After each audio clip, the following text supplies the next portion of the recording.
He knew exactly who he was. And he was able to unlock that because of his relationship with God. And he's saying, okay, now use me as a door, and likewise, you can also find who you are, who I am. And he warns us about these thieves and these robbers who would otherwise have the objective of leading us astray. And how do we actually create self-worth?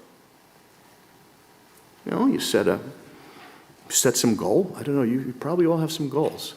You're saying, I would like to be this. I would like to achieve this. So you start trying to achieve. And then slowly but surely you become. But you know what's the issue that we have here? We need reassurance. And you know, that's a very human thing, and it is a natural thing.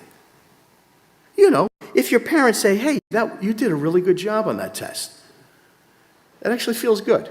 You might say, oh yeah, I could use a little bit more of that. It is not all bad, but we have to think about, where do we get our self-assurance from? Where do we get, if I could put it this way, the applause from?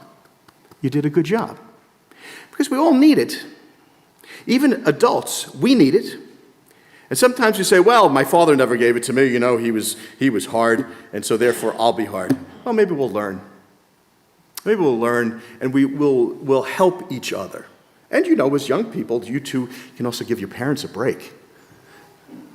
Huh? Man, it goes both ways. I'm sorry, it goes both ways, right? But there, we are looking for who actually, where do we try to get that applause from? I have to say, there is something on the internet called the like button. You know what that is? That's applause. And for some, it's actually where they're getting their character and their identity from. They see it that way. And you know, they want to hear more. They don't want to just hear, no, wait a second. You should define applause from me.